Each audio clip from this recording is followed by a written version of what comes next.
Welcome back to my blue jail where the sun is beautifully setting in the background, and that brings us to today's episode, which is going to be focused on the headlights and how to upgrade them. And if you have the nice $1,200 headlight LED option, you don't have to watch this video, you're covered. Those are awesome headlights and you should be happy. If you have the halogen headlights like I do, then you're not so happy. And I'm going to show you how to upgrade those for under $100. They won't look as good. You won't have the nice ring DRLs, but they're going to be a nice option, and we're going to cover that right now.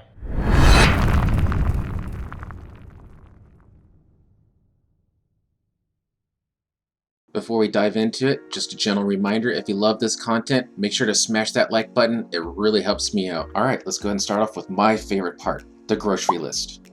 This one's only going to consist of one item, which is the LED headlights, but we need to make sure to buy the right ones. So what we're going to be looking for is H13 headlights. That's the very specific bulb that the Jeep JL Wranglers use in their headlights. And that's what we're going to be replacing in today's episode.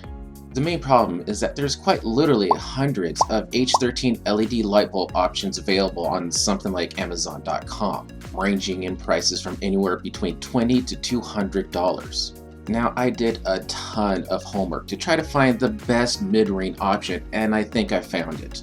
Now, I know my channel is more along the lines of cheap upgrade options, but I don't really think you want to go cheap in this area, simply because there's a ton of problems with those really cheap LEDs, ranging from anywhere between really short longevity to a horrible beam pattern, or even just being duller than the original halogens that you're replacing them with. Since being able to see at night is a safety concern, let's not go cheap here. After my exhaustive research and review, I found these, the Hikari Ultra LED light bulbs. They seem to be a great balance between price and performance. At a cost of about $90 per set, it puts it right in the middle of the mid-range category. And that's it. That one item completes our entire grocery list. Let's go ahead and check them out on the workbench. Here is about $90, and let's go ahead and see what we get.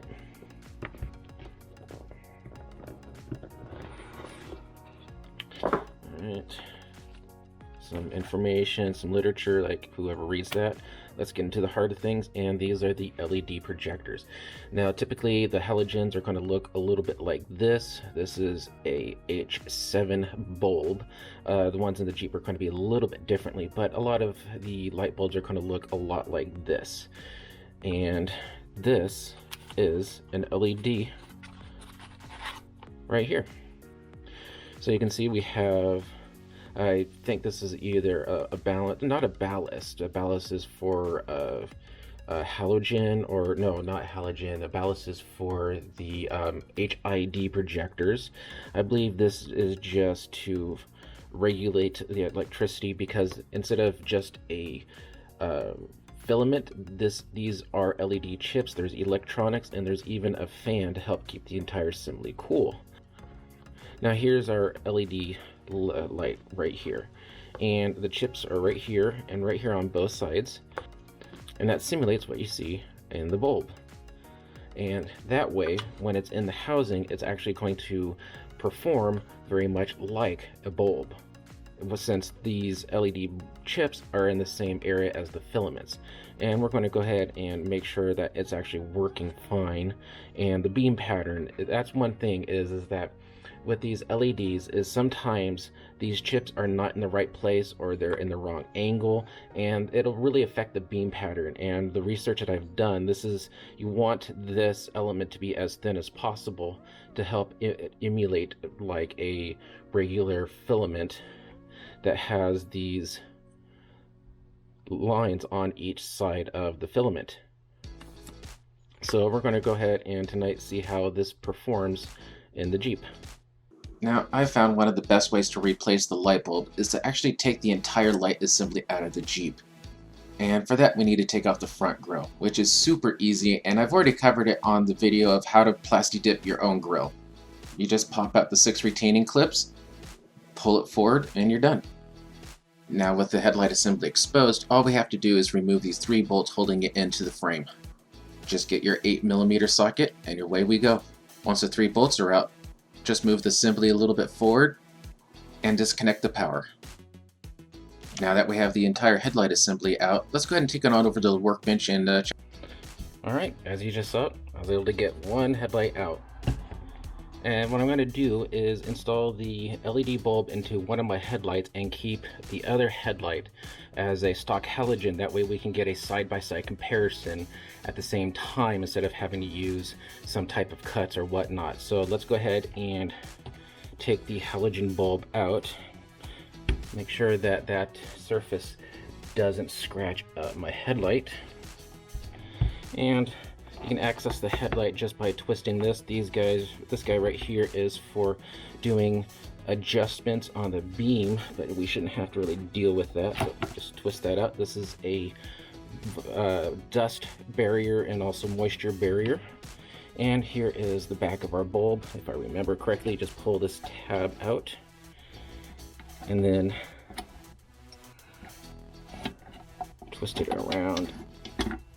And here is our bulb. Now what we're going to do is replace, normally you can just replace the bulb, but we're placing the whole housing, so that's why we pull this tab, and this electrical socket should just pop right out. Alright, found the source of the user error. If you look here, there's a little clip right on the end of that, and that clip is buried underneath this housing, and it's being held on right there, and this white piece is keeping you from releasing that clip. So you have to get that white piece out of there, get like a thin screwdriver and push up on that retainer, and then it should pop right off. All right, now we got our bulb out. Let us plug in the new one. We don't need that anymore, but that's that little clip that was messing me up right there. All right, heard it snap in, and let's go ahead and get our retainer back in there so it doesn't fall out. And then with that, we should be plugged in. We need to tuck this guy into the socket. All right, this little driver is going to be tucked into the socket as well.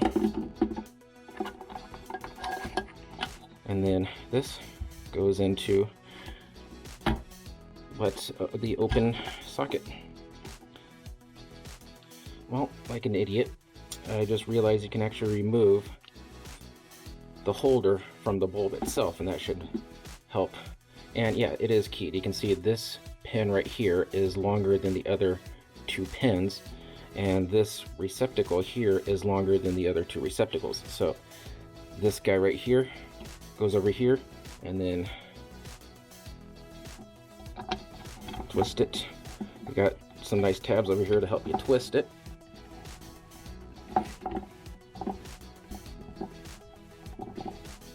All right, and we're in. And then we can just place this in. This, I'm sure, is keyed. Yep. One small, one long, small, long. Goes in, twists, and we're good to go. That was a lot easier than what I was dealing with beforehand.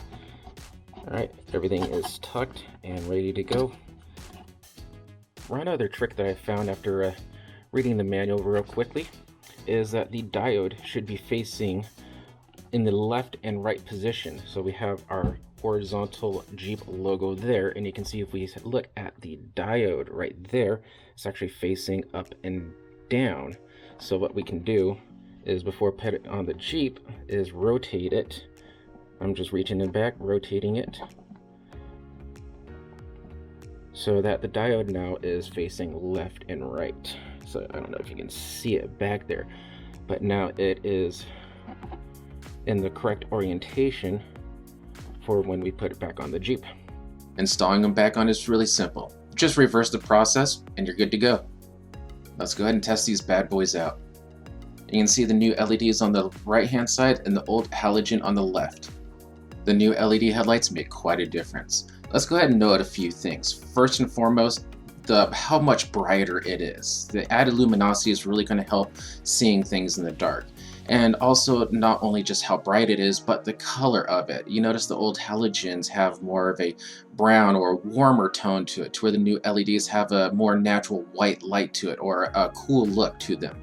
Also of note here is the beam pattern. You can see on the left we have a slightly lower beam pattern, and on the right we have a higher beam pattern, but it has a very sharp cutoff, which is exactly what we want.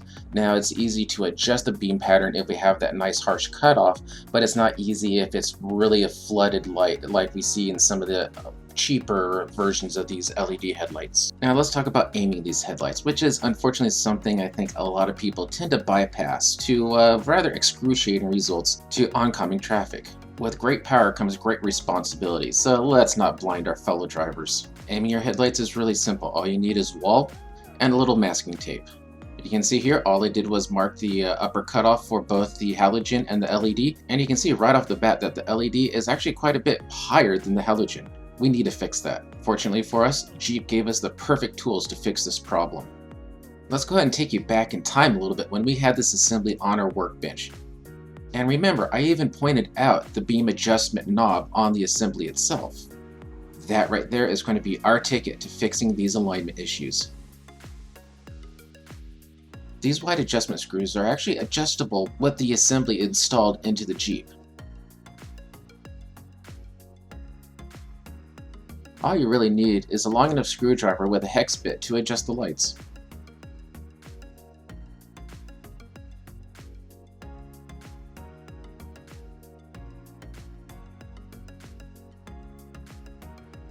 The adjustment screw on the passenger side is a little bit of a pain to get to, but trust me, the other drivers I'm sure will be very grateful you did this. Once you're done aiming both headlights, it's time to admire your handiwork, and you can tell right off the bat how much of a difference this really makes.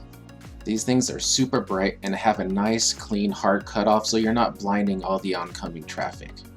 One thing to note is these things actually do have a cooling fan, and you can hear them, but only when the engine's off. The fan kind of has a mid-tone pitch to it, not like a high-pitched whine. And you only notice it when the engine's off and the lights are on, so it shouldn't be a problem. Let's go ahead and wrap things up and take it for a test drive.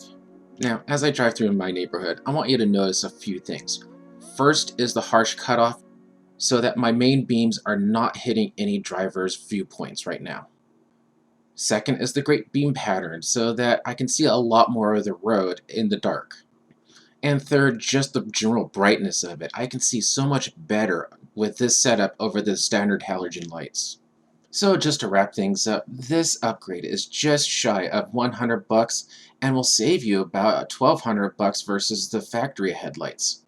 Also consider the install probably took about an hour, well, when you're not filming it, and required very few tools and very little knowledge. This, I think, is one of the biggest no-brainer upgrades to any JL that has the stock halogen headlights. That pretty much wraps up this episode of My Blue JL.